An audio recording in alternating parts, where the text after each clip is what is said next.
Good morning, fellow gardeners, and welcome back to Heart Love Place Early Gardening Initiative.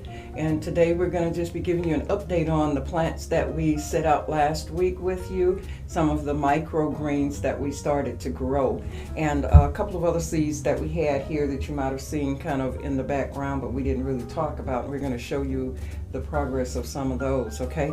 So first of all, let me show you the microgreens. You know, we put out a couple of these last week. We had the mustards and we had some cilantro, and I want to show you what's happening with that.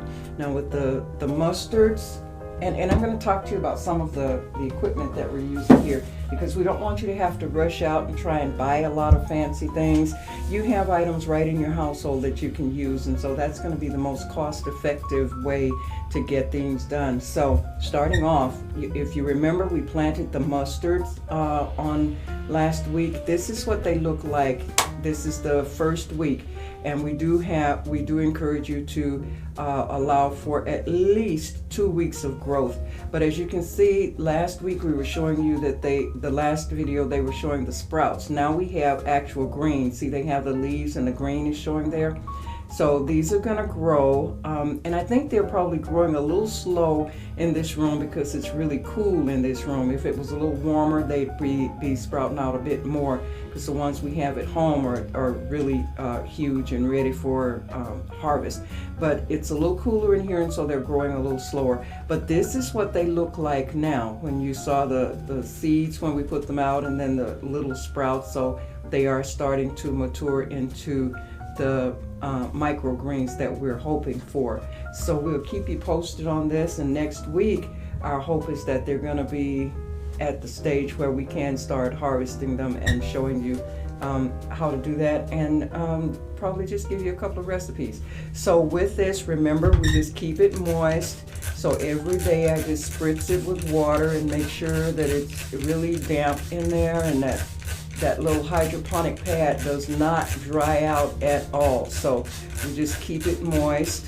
And we do have underneath these little styrofoam trays that I just pick up at the dollar store. And the top one, I don't know if you can see that, but I just punch that full of holes so that it'll give just a little more way for the drainage, because these have holes, so it drains into this, and then it's one more little tray underneath that will catch that, so that we can make sure to water it really well. But the seeds and the now growing plants won't be submerged and just sitting in water. They will have proper drainage. So I don't know if you can see that right there, but now the water is starting to drain through, and so that lets me know that this is saturated and that it's okay. So it is draining off, and if I kind of hold this up like this, I can show you to drop it into the, see, it's draining off. So that's what you want, to make sure that that stays nice and watered as it's growing. And if you have it in a warmer spot, like I said, here at the office it's a little cool in here, and so it's growing a little slower, but in your warmer spot at home it'll grow a little faster.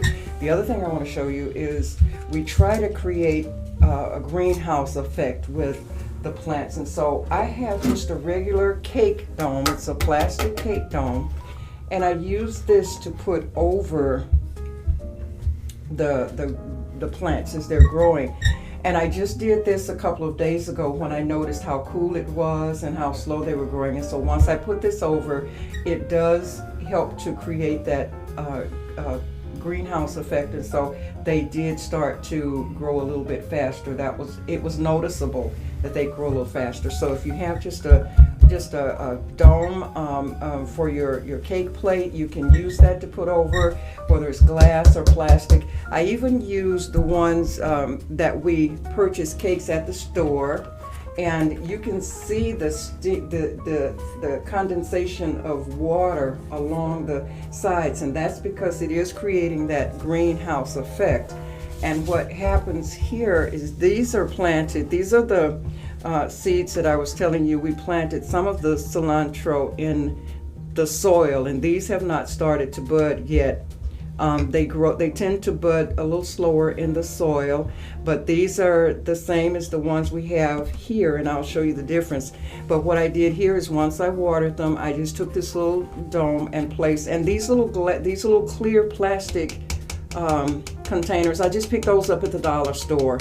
So I get those, and if you buy the cake at the store, it fits perfectly over it, and it creates that greenhouse effect. You can see, as I said, the condensation of the water on the sides, and so that's how it can show you that you really have that greenhouse effect going on there. So it's warmer inside, and it's just gonna give it a little bit more, keep the moisture in a little bit more, and so we'll keep you posted on how well that's going. This is these are the cilantro seeds that I put on the hydroponic pad.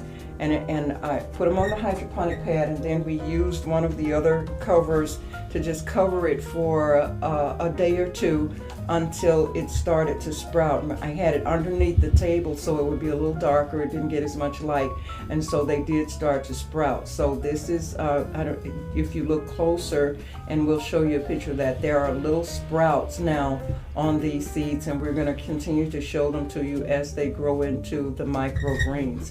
So here again, we make sure that we keep them nice and moist, and I won't put more water on here because they're already moist, but they have to stay moist. If this hydroponic pad dries out at all, it causes a problem. It's just like putting it in a drought, so you have to make sure that it stays moist but not saturated, and that's why you have the drainage for it, so that it will properly drain off.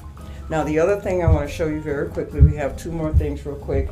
This was sitting on the table when we did the last video, and these are just little soda bottles that we cut, and we make these little containers, and then we fill the top part with soil.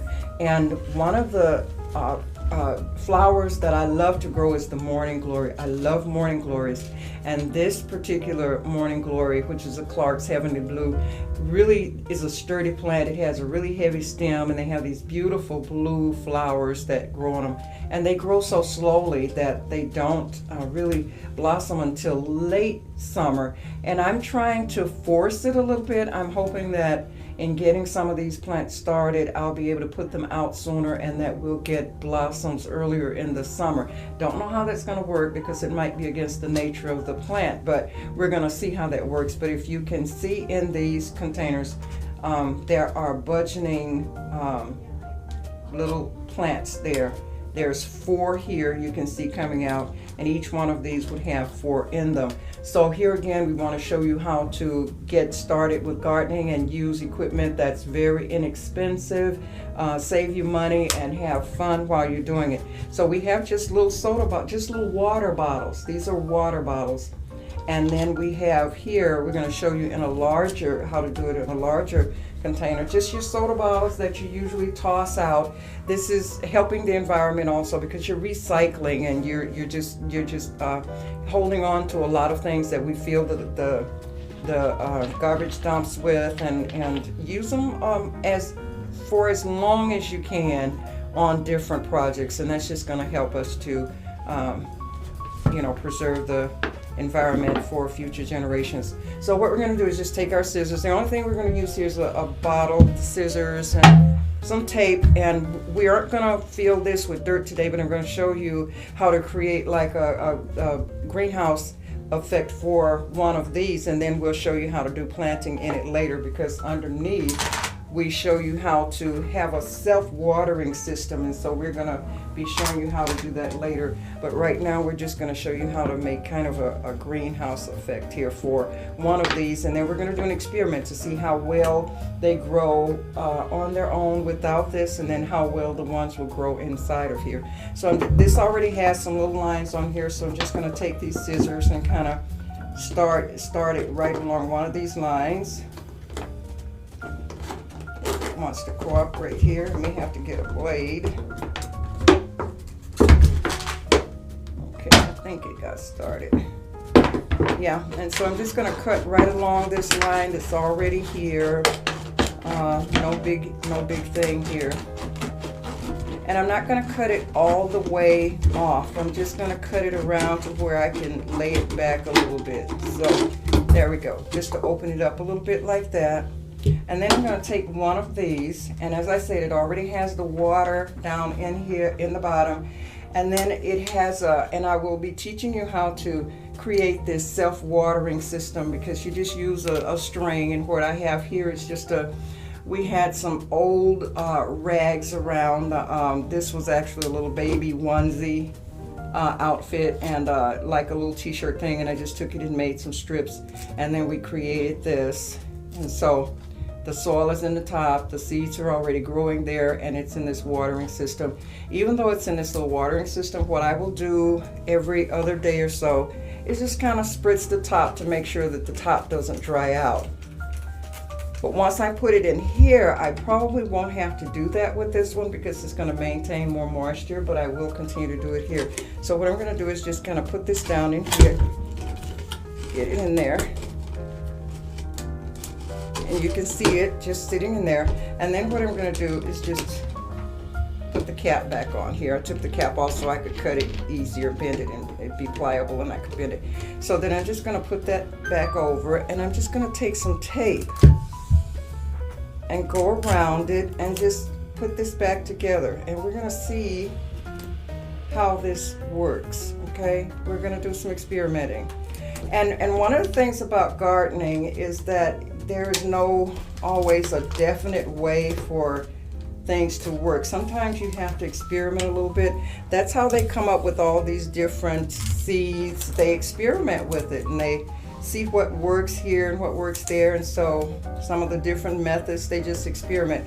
So this is a part of the fun of gardening. Just have fun with it. If it works, it's awesome. If it doesn't, you tried it, it was fun. So we're just going to have this just like this.